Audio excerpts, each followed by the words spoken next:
Pilihlah yang terbaik dalam hidupmu. Pilihlah yang terbaik dalam hidupmu. Bapak, Mama, saudara-saudari, para frater, umat beriman, adik-adik sekolah yang terkasih dalam Kristus. Sebagai pastor prodi, kemarin dan kemarin dulu saya cemas, saya khawatir.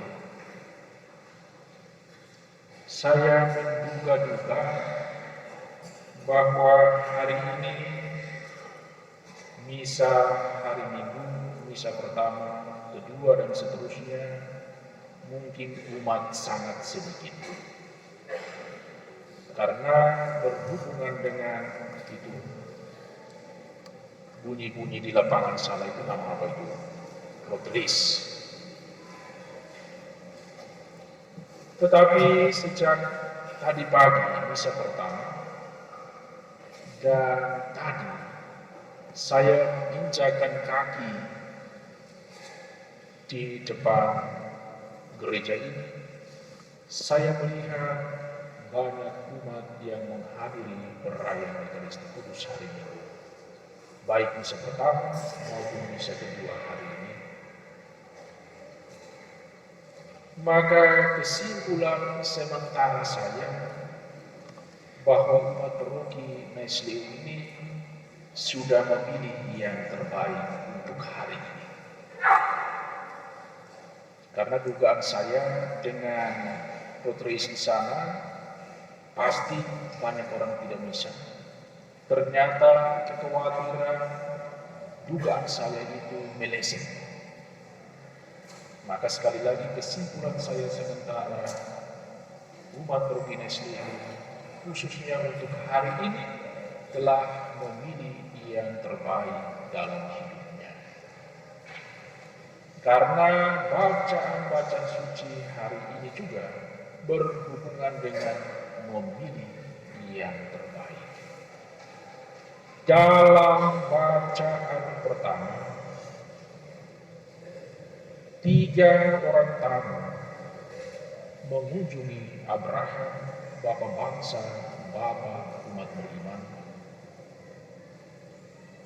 Dan Abraham menyatakan kerendahan hati yang sangat mendalam di dalam hubungan dengan menerima atau menjamu para tamu itu.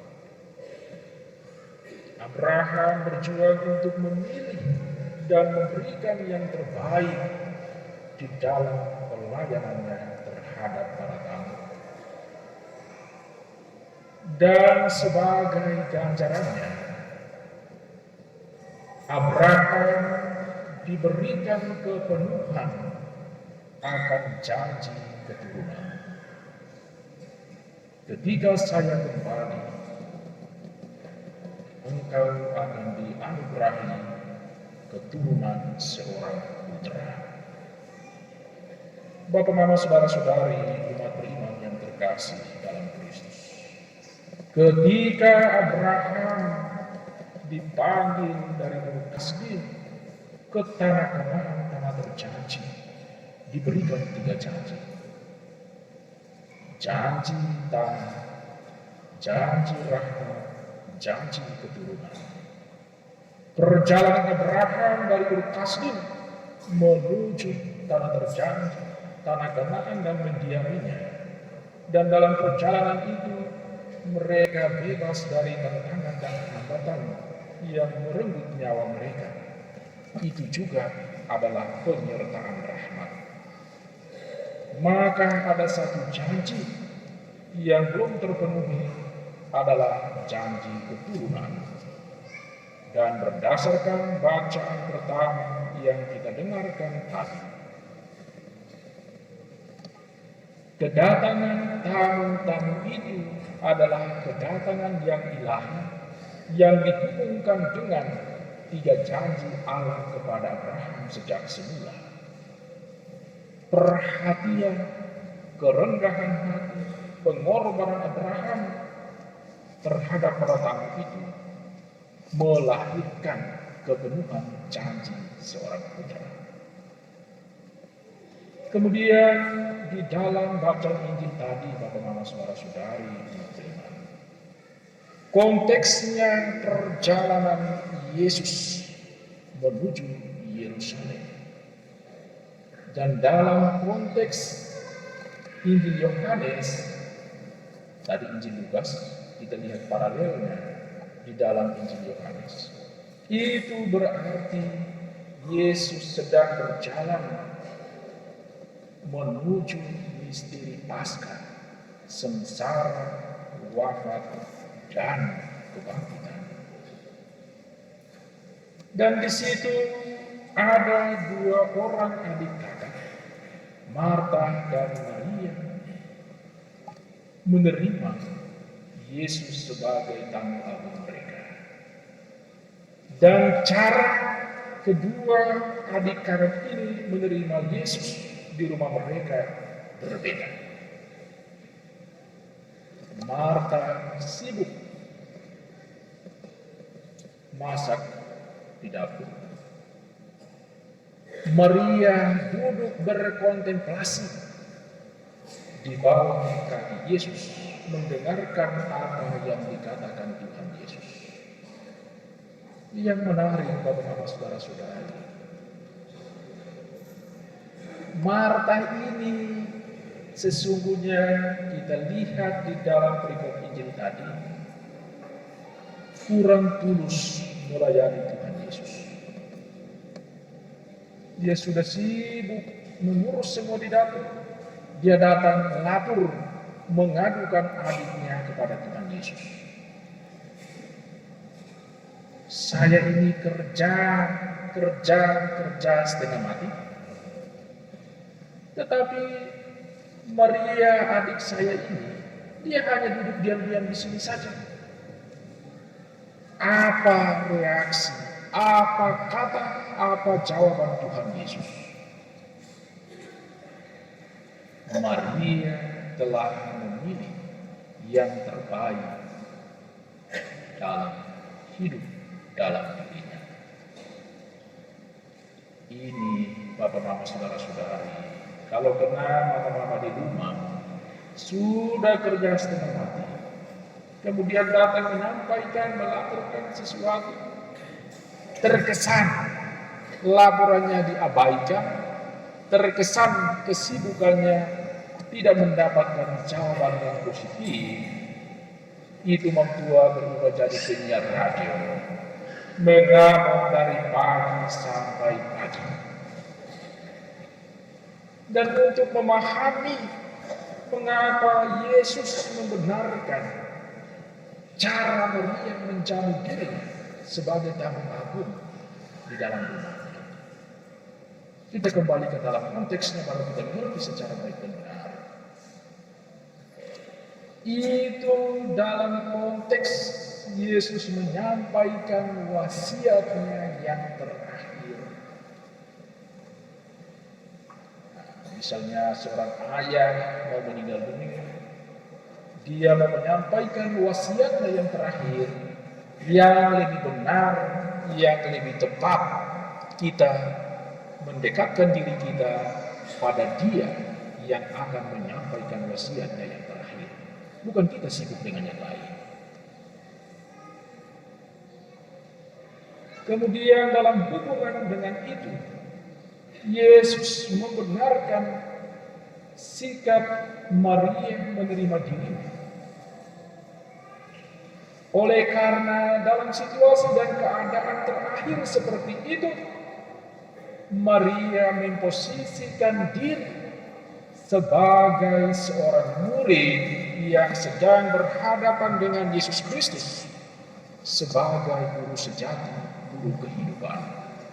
Ia berkontemplasi di bawah kaki sang guru sejati, guru kehidupan Yesus Kristus, mendengarkan titah, perintah, sabda, ajaran-ajaran Tuhan yang terakhir. Itu dalam konteks itu Jangan sampai nanti Pastor Rocky dikunjung di rumah, tidak mau sibuk lagi. Bab tua duduk menjamu Pastor Rocky, Mam tua juga tidak mau kalah. Karena dia mengikuti bacaan Injil hari ini. Akhirnya satu temani tamu, suami temani tamu, istri juga duduk temani tamu. Ketika tamu mau jalan, baru mereka sengaja bilang, sabar dulu, ini air sedang panas. Padahal Mam tua ada duduk santai di sini. Konteks Yesus membenarkan sikap dan tindakan Maria seperti tadi. Perjalanan terakhir, wasiat disampaikan, Maria berkontemplasi mengambil posisi sebagai murid yang sejati, sedang mendengarkan wasiat terakhir, kata-kata ajaran terakhir dari Yesus Guru Ilahi, Yesus Guru kehidupan. Bapak, Mama, Saudara-saudari, umat beriman yang terkasih dalam Kristus. Dalam bacaan kedua, kita diminta untuk dengan tulus mengabdikan seluruh diri kita pada Tuhan dan pada pertumbuhan dan perkembangan gereja Kristus. Maka perlu kita belajar dari rasul besar kita, yakni Rasul Paulus. Memang orang ini sangat-sangat hebat dan luar biasa, Rasul Paulus. Dia mengatakan, saya bermegah, saya bergembira, karena saya mengambil bahagia di dalam penderitaan Kristus. Bahkan penderitaan Kristus yang masih kurang itu, saya mengambil bagian untuk melengkapi penderitaannya. Bergembira karena Tuhan, bergembira karena tubuh Kristus, yakni gereja. Kita ini, Bapak, Mama, Saudara-saudari, kadang memberikan pelayanan, berkorban sedikit kepada istri, kita mulai bersujud. Istri berkorban sedikit pada suami, dia mulai kalkulasikan untung rugi dengan suaminya. Termasuk para orang tua, memberikan sedikit perhatian untuk anak-anak, dia juga mulai kalkulasi, menggerutu, hidung sana, hidung sini. Ada yang datang mengatakan, Romo, saya tidak sanggup lagi dengan suami saya. Habis kau sanggup dengan siapa? Coba kau jawab.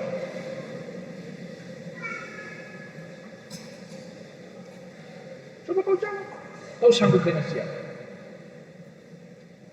Ini hanya satu orang suami saja. Dia tidak sanggup. Kau dia mau sanggup dengan siapa? Ada yang juga mengatakan, Romo, saya tidak sanggup lagi dengan istri saya. Habis kau sanggup dengan siapa? Coba kau jawab sekarang. Dan tidak, aku tak sanggup lagi menerima derita ini. Nah, itu ada satu lagi. Aku tak sanggup lagi menerima derita ini. Tahu siapa yang ciptakan derita? Suami atau istri? Istri atau suami? Berkorban saja untuk suami satu orang tidak bisa. Berkorban saja untuk istri satu orang tidak bisa. Melayani suami, melayani istri hanya satu orang saja tidak bisa. Melayani anak-anak yang lahir sebagai darah dagingnya sendiri pun tidak bisa. Kalkulasi untung dan rugi. Di manakah cinta kasih yang diajarkan, yang diperintahkan, yang dihayati sebagai hukum yang pertama dan terutama di dalam siaran agama dan gereja kita? Kita ini banyak keanehan, Bapak-Bapak, Saudara-saudara. Saat menikah orang tidak paksa. Tapi setelah nikah baru 2-3 tahun, Romo, aku tak sanggup lagi. Habis kau sanggup dengan siapa? Kau jawab sudah. Maka bacaan-bacaan suci hari ini mengingatkan dan menyadarkan kembali kita pada nama saudara-saudari, supaya kita memilih yang terbaik di dalam hidup dan karya kita. Yang terbaik sesuai dengan apa yang diajarkan Yesus Kristus kepada kita. Yang terbaik sesuai dengan apa yang dikehendaki Yesus Kristus kepada kita. Terbaik dalam konteks, terbaik dalam hidup di dunia ini, sekaligus membuka jalan kepada kita untuk memasuki Kanaan surgawi yang merupakan kerinduan universal setiap umat beriman.